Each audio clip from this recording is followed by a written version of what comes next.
Hi guys, if you want to make package.json file in your project, so you just need to write npm init and then select package name like my package. You can name it anything, then enter. Then you can write anything in version or description. I'll just take it as it is.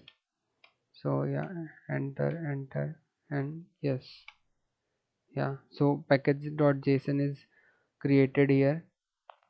And if you want to install anything, like if I want to install npm I express, so it will download express just for you, and the dependency will be added in the package.json.